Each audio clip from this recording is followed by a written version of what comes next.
에레미야 21장입니다.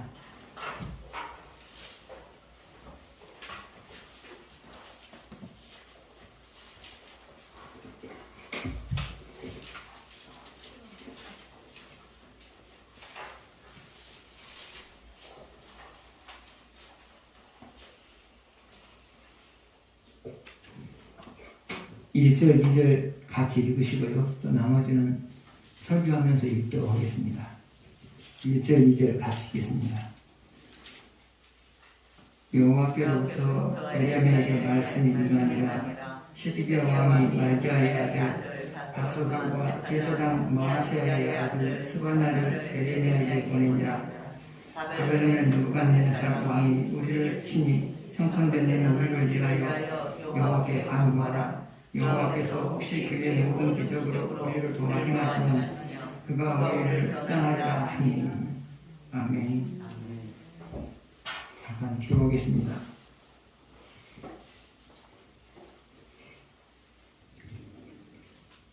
성령께서 이 시간도 저와 같이 말씀하여 주셔서 각자가 필요한 대로 깨닫게 해주시되 각자를 세워가시게 하여 같이 말씀하여 주십시오.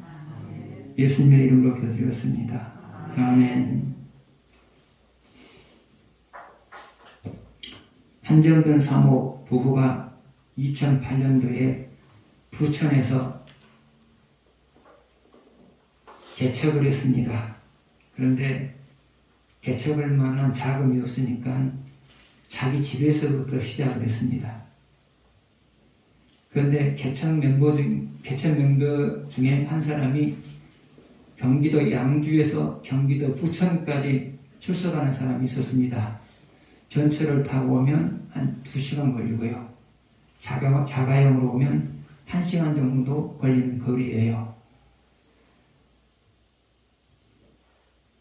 그런데 그럼에도 불구하고 눈이 오나 비가 오나 상관없이 항상 주일날 출석을 했어요. 그리고 말하지 않아도 자기가 만들 수 있는 것들은 만들고요. 교회에 필요한 것들은 만들 수 있는 것은 만들고요. 또 만들 수 없는 것은 사가지고 교회 곳곳에다가 배치를 해놨어요. 그렇게 10년의 세월이 흘렀어요. 그런데 그동안에 그 많던 빚들을 다 갚게 되었고요. 10여 년 동안에 자녀들도 잘 길러냈고요. 그리고 가정은 살 만큼 재물을 소유할 수 있는 가정으로 변모하게 되었어요. 하나님은 누구에 대해서도 항상 원칙을 가지고 대하세요. 그 원칙이라고 하는 것은 뭐냐? 심는 대로 거두는 거예요.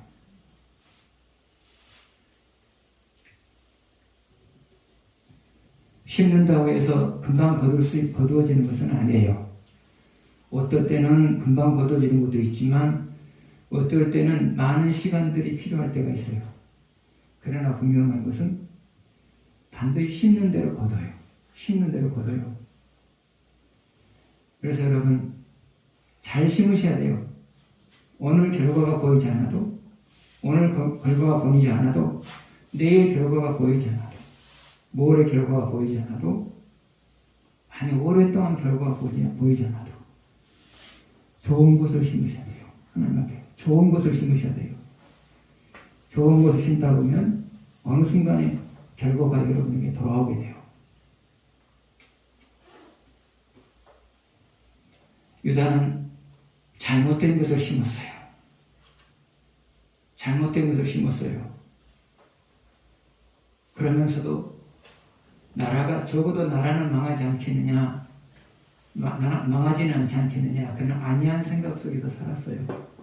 그러나 오랫동안 좋지 못한 것을 심음으로 인해서 결국은 나라가 망하게 돼요. 오늘 본문은 유다가 망하게 되는 내용들을 다루고 있어요. 먼저 1절에서 2절을 봅니다. 같이 읽겠습니다. 여호와께로부터 에레미야에게 말씀이 임하니라. 시드기야 왕이 말기야의 아들 바스hul과 제사장 마아세야의 아들 스바나를 에레미야에게 보내니라. 바벨론의 느부갓네살 왕이 우리를 치니 청컨대 너희는 우리를 위하여 여호와께 간구하라. 여호와께서 혹시 그의 모든 기적으로 우리를 도와 행하시면 그가 우리를 떠나리라 하니. 바벨로니아가 유다를 침공했어요. 스드기야 왕은 다급해요. 그래서 평소에 찾지 않던 에레미야에게 바스울과 스와나를 보내요. 그리고 기도 부탁을 해요. 그럼 그 기도 내용이 무엇이었느냐? 하나님이 기적을 내리셔서 바벨론을 공격함으로 인하여 하나님이 기적을 통하여서 바벨론을 공격함으로 인하여서 본국으로 돌아가게 만드는 것, 이것이 바로 기도의 내용이었어요.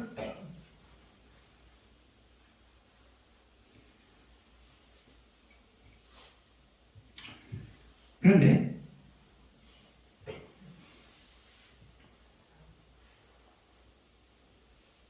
유다왕 시드기야의 부탁에 대해서 하나님이 에레미야에게 하신 말씀이 있어요.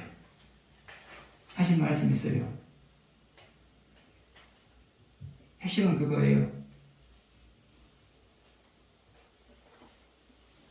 너희들이 망하도록 바벨론을 돕겠다. 이게 핵심이에요. 시드기야가 하나님께 도움을 요청했어요. 그런데 하나님께서는 거기에 대해서 가타부타 말하지 않냐고요. 오히려 나는 너희 나라가 망하도록 바벨론을 돕겠다. 이와 같은 말을 해요. 그 이유는 뭘까요? 그것은 하나님의 도움을 받고자 하는 자의 자세가 안 돼 있어요. 하나님의 도움을 받고자 하는 자세가 안 돼 있어요. 그러면 하나님의 도움을 받고자 하는 자의 자세는 뭐냐? 그것은 홀이라도 남김없이 회개하는 거예요. 그리고 나서 하나님의 도움을 요청하는 거예요. 이것이 하나님께 기도하는 자의 태도, 바른 모습이에요. 바른 자세예요. 만약에 시드기야가 바벨론 침공한 사건을 놓고 그것이 자기들의 죄를 회개시키고자 하는 하나님의 계획이라는 사실을 알고 자기를 비롯하여서 모든 백성으로 하여금 회개하게끔 만들었더라면 하나님은 생각을 돌이켰을 거예요. 기적을 베푸셔서 바벨론을 하여금 물러가게 만들었을 거예요. 그러나 시드기야와 유다 백성들은 하나도 회개함이 없이 하나님 우리 좀 도와주세요. 그렇게 말했단 말이죠. 이것은 하나님을 더 분노하게 만드는 거예요. 하나님을 더 분노하게 만드는 거예요.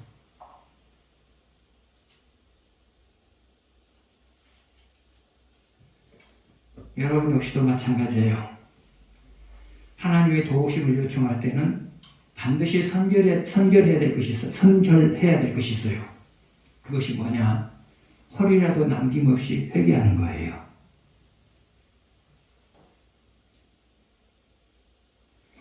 홀이라도 남김없이 회개하지 않은 채 여러분이 하나님의 도움을 청하려면 하나님은 여러분의 도움 요청에 대해서 반응하지 않아요. 그리고 여러분을 오히려 징계를 해요. 어떤 부분에 대해서요? 회개하지 않는 부분에 대해서 징계를 한단 말이죠. 여러분,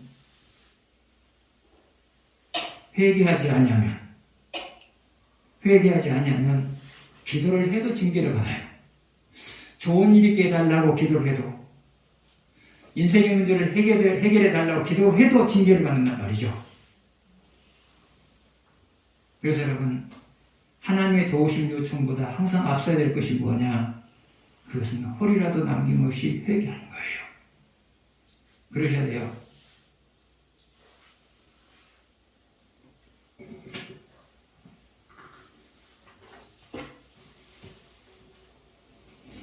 그러면 하나님이 에레미야를 통하여서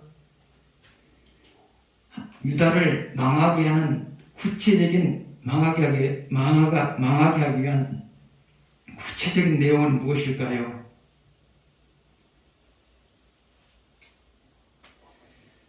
4절 보시겠습니다. 4절 같이 보겠습니다. 이스라엘의 하나님 여호와께서 이와 같이 말씀하시되 보라 너희가 성 밖에서 바벨론의 왕과 또 너희를 에워싼 갈대아인과 싸우는 데에서는 너희 손의 무기를 내가 뒤로 돌릴 것이요 그것들을 이 성 가운데 모아들이리라. 무기들을 내 뒤에 두리라 했어요. 무기들을 내 뒤에 두리라. 이 말은 무슨 말일까요? 유다가 사용하는 모든 무기들을 하나님의 뒤에 둔다. 이게 무슨 말이에요? 유다를 무기력하게 만든단 말이죠. 무기력하게 만든단 말이죠. 그러니까 유다군이 사용하는 무기를 하나님 뒤에 두게 되면 유다군들이 쓸 수 있을까요? 없을까요? 못 쓰는 거죠. 그래서 이 말은 무엇을 의미하느냐? 유다군을 무기력하게 만들겠다 그 말이에요. 무기력하게 만들겠다.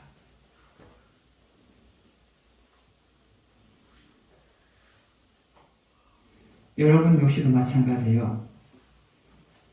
하나님과 상관없이 인생을 살아가게 되면 하나님은 여러분을 무기력하게 만들어요. 무기력하게 만들어요. 그러면 하나님이 여러분을 무기력하게 만드는 방법은 뭐냐? 첫 번째로는 여러분이 가지고 있는 능력을 쓸 수 없게 만들어요. 여러분이 가지고 있는 능력을 쓸 수 없게 만들어요. 그러면 여러분이 가지고 있는 능력을 쓸 수 없게 만드는 첫 번째 방법은 뭐냐? 병들게 만들어요. 병이 들면 능력 못 쓰죠? 능력 못 쓰잖아요. 병이 들어버리면 능력은 아무 상관이 없어요. 소용이 없어요. 못 써요. 두 번째로 하나님이 여러분의 능력을 무기력하게 만드는 방법은 뭐냐? 능력을 쓸 수 없게 만드는 방법은 뭐냐? 그것은 다른 일이 또 생기게 만들어요.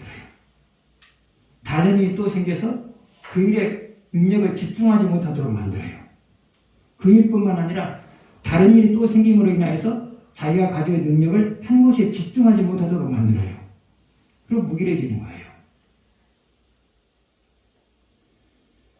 제가 지금 계속 삼국지 이야기하는데요. 그냥 대충 여러분이 이야기 듣다 보면은 삼국지가 이런 것이다 그래질 거예요. 요비가 수십만의 군대를 이끌고 원하루를 치러 갔어요. 그런데 제갈공명이 따라다니면 항상 이겼어요. 항상 이겼어요. 그런데 제갈공명을 데리고 갈 수가 없어요. 왜냐하면 제갈공명이 그 나라에 있지 않으면 다른 나라가 그 나라를 차지해버릴 것이니까 제갈공명을 놔두고 갈 수밖에 없어요. 그래서 결국 패했어요. 여러분이 아무리 큰 능력이 있다 할지라도 이것저것 저런 문제들이 한꺼번에 발생해버리게 되면 그 일에 집중할 수가 없어요. 집중하다 보면 그 일을 못 해내는 거예요. 그래서 여러분이 하나님과 상관없이 살게 되면 이것저것에서 문제가 터져요. 그래서 집중을 못 해요. 그러다 보니까 여러분이 어려워지는 거죠. 무기력해지는 거예요. 두 번째로 하나님이 여러분을 무기력하게 만드는 방법은 뭐냐? 여러분이 넘을 수 없는 장애물이 나타나게 만들어요. 여러분이 넘을 수 없는 장애물이 나타나게 되면 속수무책이죠. 손 내려놔야 돼요. 그래서 하나님은 여러분이 하나님과 상관없이 살게 되면 여러분을 무기력하게 만들어요. 첫 번째로는 능력을 쓸 수 없게 만들고요. 여러분의 능력을 쓸 수 없게 만들고요. 두 번째로는 여러분이 넘지 못할 장애물을 설치해버리는 거고요. 이러면 우리 인생이 끝나는 거죠.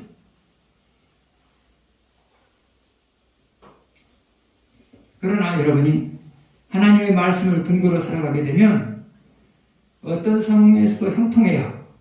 어떤 상황에서 형통해요. 왜요? 하나님이 여러분의 능력이 되어주시기 때문에 그래요. 하나님이 여러분의 능력이 되어주시기 때문에 어떤 상황에서도 형통한단 말이죠.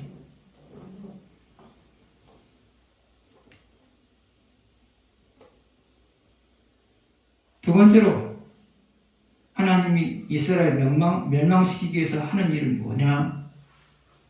5절입니다. 5절 같이 읽겠습니다. 같이 읽겠습니다. 내가 든 손과 강한 팔, 또 진노의 분노로 친히 너를 칠 것이며. 하나님이 유다를 공격한다는 거죠. 하나님이 유다를 공격한다는 거죠.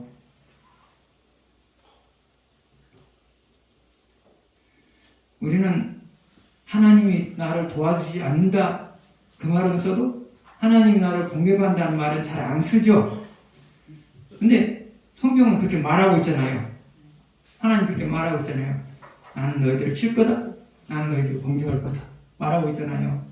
그래서 하나님은 여러분이 하나님과 상관없이 살게 되면 첫 번째로 돕지 않고요. 두 번째로는 여러분을 공격하는 거고요. 그런 거예요, 여러분. 여러분이 하나님과 상관없이 살게 되면 첫 번째로는 하나님이 여러분을 돕지 않는 것이고요. 두 번째로는 여러분을 공격하는 거고요. 공격하는 거고요. 근데 사람은 하나님 돕지 않아도 망하는 거고요. 망해요. 왜 망해요? 여러분이 해결할 수 없는 인생의 문제가 수시로 나타나죠? 그 해결하지 못하면 망하는 거잖아요. 그래서 사람은 하나님 돕지 않으면 망해요. 또 하나, 하나님이 공격하면 망해요. 왜요? 하나님이 공격하면 당할 자가 있나요? 아무도 없어요. 나라도 망하는데 사람이 안 망하겠어요? 하나님이 공격하면 망하잖아요. 그래서 사람이 하나님과 상관없이 살게 되면 첫 번째는 나를 돕지 않는 것이고요. 하나님 돕지 않는 것이고요. 돕지 않는 것이고요. 두 번째는 나를 공격해요. 그러다 보면 내가 망하는 거죠.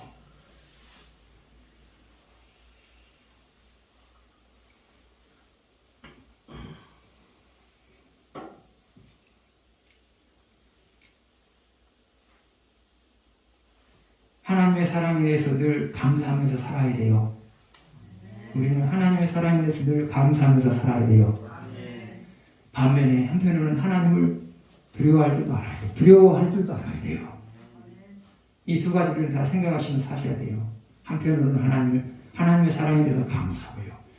한편으로는 그 하나님을 두려워할 줄 알고요. 이 두 가지가 항상 균형이 있어야 돼요. 균형이. 그래야 신앙생활 되는 거예요. 또 하나, 하나님이 우리가 하나님과 상관없이 살았을 때 또 하나 나타나는 것이 뭐냐? 하나님이 여러분의 약한 부분을 도왔던 것을 놓아버려요. 여러분의 약한 부분을 도왔던 것을 놓아버려요. 사람마다 다 약한 부분이 있잖아요. 사람마다 다 약한 부분이 있잖아요. 근데 그 약한 부분이 그대로 드러나게 되면 치명적인 인생의 손상을 입어요. 다 약한 부분이잖아요. 근데 하나님이 여러분이 정상적으로 신앙생활할 때는 약한 부분을 붙들어요. 그래서 그것이 문제가 되지 않게 만들어요. 그러나 하나님과 상관없이 살게 되면 붙들던 손을 놔버려요. 놔버리면 그때부터 약한 부분이 나타나서 여러분 인생을 망쳐버리는 거예요. 그것도 두려운 거예요, 여러분.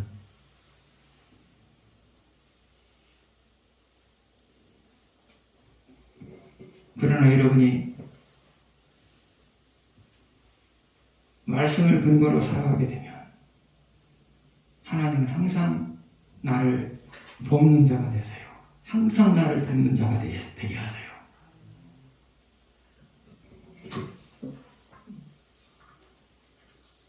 6절로 보시겠습니다.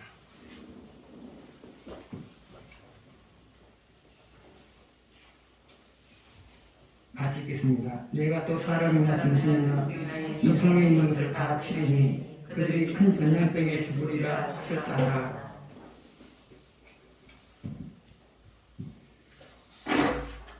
방금 읽은 말씀은 전염병으로 사람과 가축을 죽이겠다는 거예요.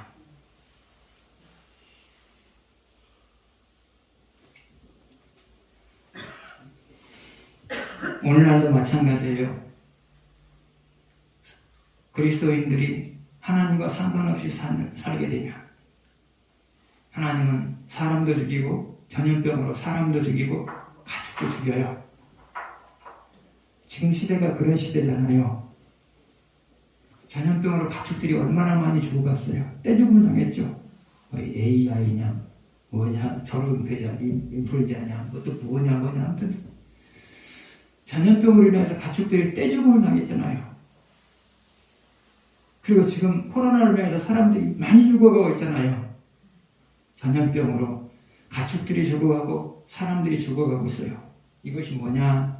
오늘날 그리스도인들의 여러분 말고 오늘날 수많은 그리스도인들이 하나님을 외면하고 살아간 결과예요. 하나님을 외면하고 살아간 결과죠. 옛날에도 저도 이제 가축들이 죽어가는 모습을 보면서 하나님의 징계다 그랬지만 오늘 말씀 너무나 정확하게 말하고 있잖아요. 니네들이 나와 상관없이 살아가게 되면 나는 전염병을 통해서 사람도 죽이고 가축도 죽이겠다. 지금 그거잖아요. 지금 시대가 바로 이런 시대예요. 여러분들은 아니지만 수많은 그리스도인들이 초점을 잃고 신앙생활을 하고 있어요. 신실한 신앙인들이 점점 줄어가고 있는 그런 상황이에요. 하나님은 이런 시대의 흐름을 좌시하지 않아요. 그래서 하나님께서는 코로나를 통해서 사람을 죽이고 동물들도 전염병을 통해서 동물도 죽이시고 그러잖아요.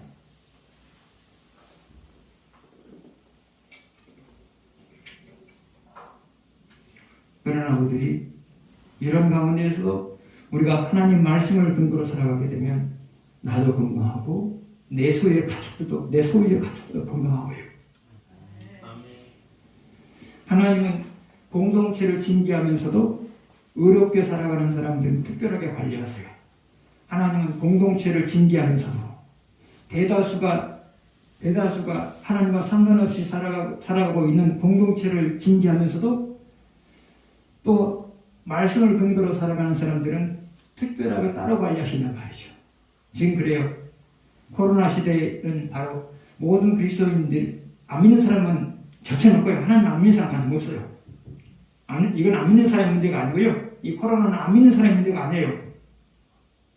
믿고 있는 사람의 문제예요. 믿고 있다가 낙심한 사람들의 문제란 말이죠.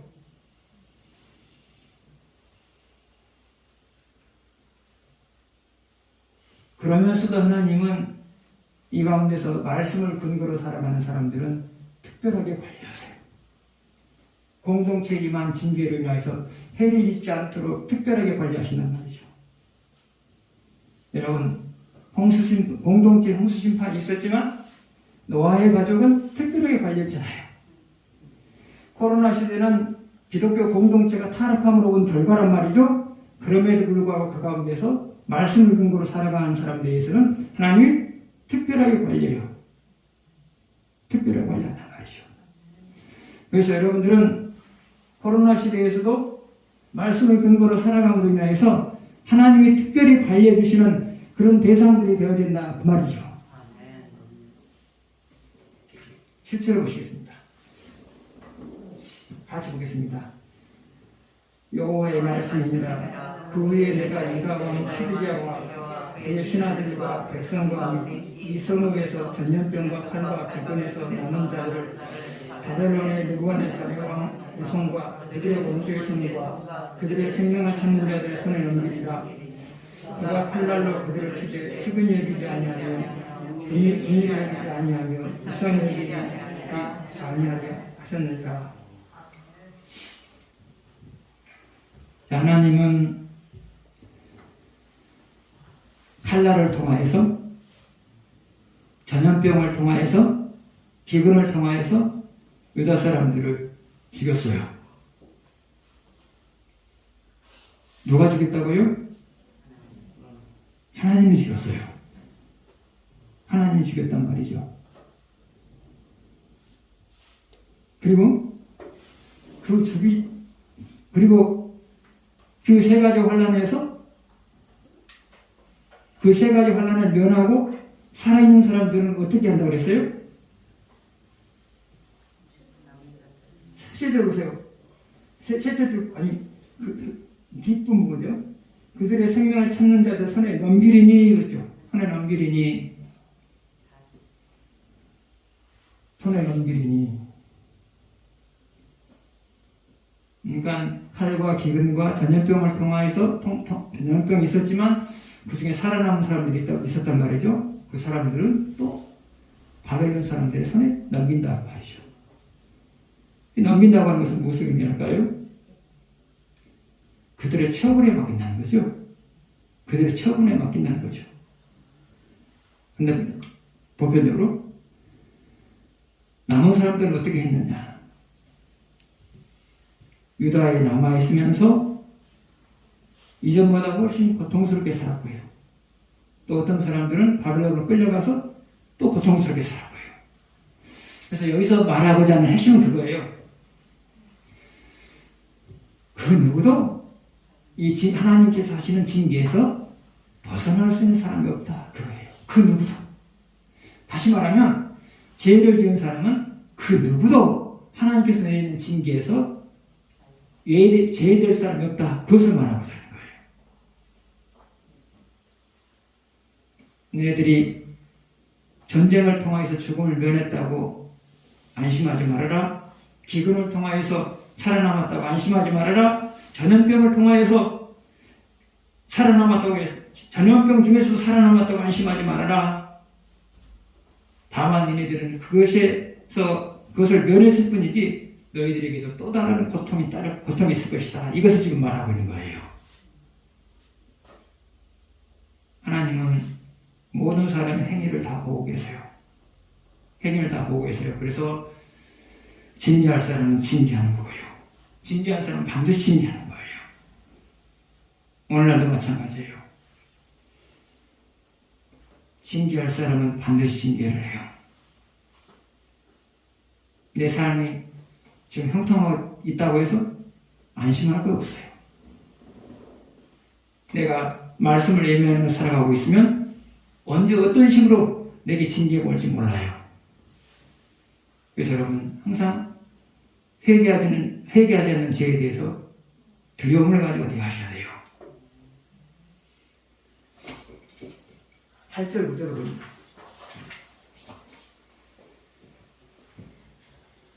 같이 읽겠습니다. 여호와께서 말씀하시기를 보라 내가 너희 앞에 생명의 길과 사명의 길을 두었노라. 너는 이 백성에게 전하라 하시느니라. 이 성읍에 사는 자는 칼과 기근과 전염병에 죽으려니와 너희를 여호산 갈대아인에게 나가서 항복하는 자는 살 것이나 그의 목숨은 전리품같이 되리라. 하나님이 유다에게 생명의 길과 사망의 길을 놓아두셨어요. 하나님이 유다에게 생명의 길과 사망의 길을 놓아두셨어요.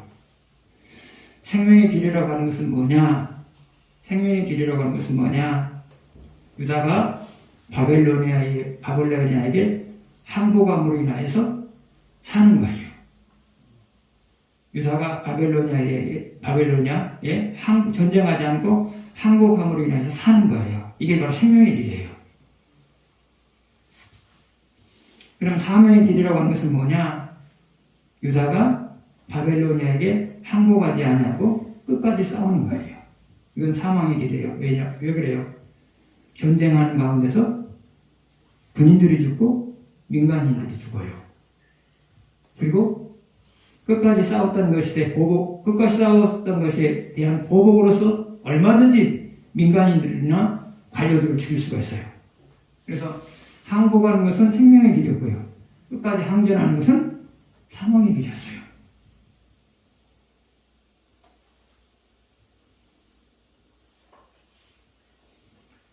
어차피 나라는 이렇게 되어 있어요. 어차피 지금 나라는 이렇게 되어 있단 말이죠. 그럼 나라가 이렇게 되었으면 1년 가운데서 최선이 무엇이냐 이것을 생각해야죠. 1년 가운데서 최선이 뭐냐 이걸 생각해야 되죠. 그럼 어떻게 해야 돼요? 항복해야죠. 항복해야죠.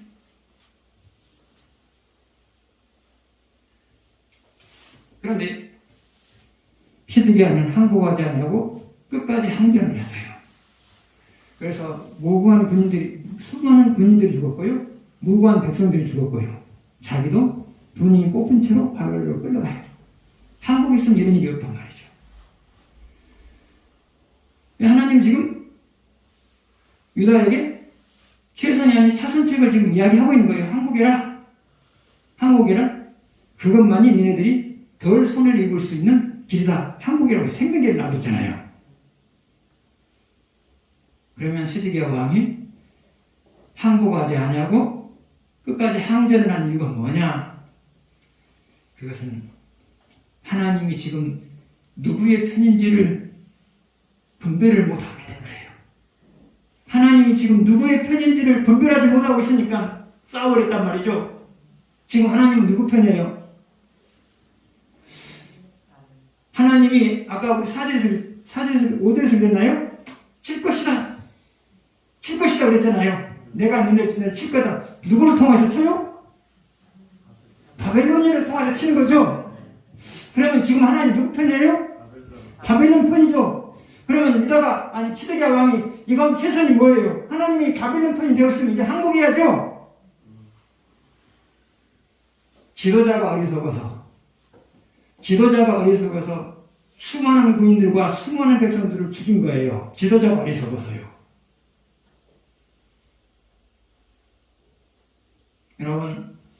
여러분도 부부싸움을 하죠? 안 하면 곤란해요. 안 하면 사람이 아니죠. 부부싸움 하시죠. 또 주변 사람과 싸우기도 하시죠? 근데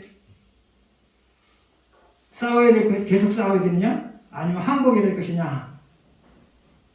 그것은 무엇을 근거로 여러분이 판단을 내려야 되느냐? 지금 하나님이 누구 편이냐? 이거 중요해요, 여러분. 이거 중요해요. 하나님이 지금 누구 편이냐 이것을 보셔야 돼요. 그래서 하나님이 상대편이다 그러면 무조건 항복하세요. 잘못했다고 용서를 비세요. 그것이 최선이에요. 근데 끝까지 싸웠다. 그러면 누가 져요? 내가 처참하게 깨지는 거예요. 부부싸움에서 마찬가지예요. 부부싸움을 하다가 생각해 보세요. 지금 하나님 누구 편이냐? 하나님 지금 누구 편이냐? 그걸 생각해가지고요. 하나님 내 편이 아니라 그러면 무조건 잘못했다고 말하세요.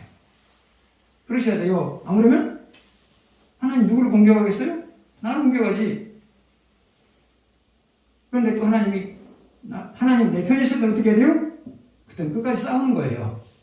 왜요? 그 사람을 변화시키기 위해서 지금 싸우라고 하는 거거든요.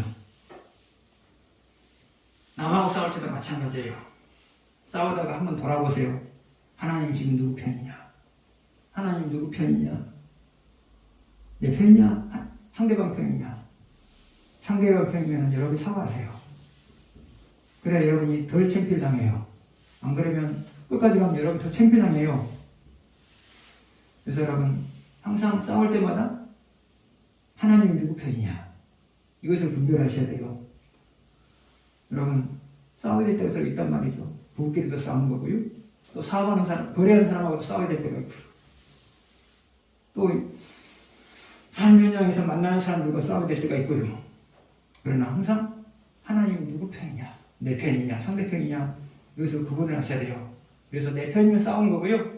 내 편이 아니면 여러분이 사과하는 거고요. 그러셔야 돼요. 안 그러면 여러분이 더 손해를 봐요. 그래서 제로운 사람은 누구냐? 지금 하나님이 누구 편이냐를 아는 사람, 누구 편이냐를 분별해낼 줄 아는 사람, 이 사람이 바로 지혜로운 사람이에요. 이런 의미에서 시드기야는 훌륭한 지도자가 아니었어요. 훌륭한 지도자가 아니었어요. 지도자는 항상 백성들의 이익을 먼저 생각해야 되거든요. 백성들이 이익을 먼저 생겨야 되거든요. 이름이라고 하는 사람이 있었어요. 춘추전국 시대에 이름이라고 하는 사람이 있었어요. 그런데 강직한 사람이었어요.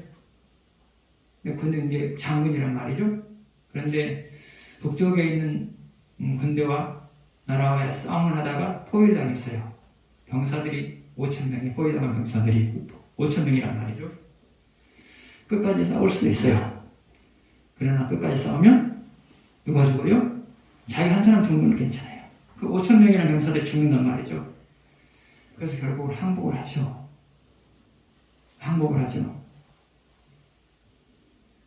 이것에 대해서 사기를 지은 사마천은 뭐라고 왕에게 말했냐면, 사기를 지은 사마천은 왕에게 뭐라고 말했냐면, 왕이시여, 개인이었으면 아마 그 사람 끝까지 싸우다 죽었을 겁니다. 이름이라는 사람의 성격을 보면 끝까지 싸워서 이겼을 겁니다. 끝까지 싸우다가 죽었을 겁니다. 그러나 그 이하에 5,000명을 살리기 위해서 항복한 것이지 항복하고 싶어서 항복하는 것이 아니니까 거기에 대해서 타하지 마십시오. 그렇게 사마천이 이렇게 말했죠. 지도자는 자기 영달보다는 구성원들의 행복을 먼저 생각하는 것이 지도자이죠.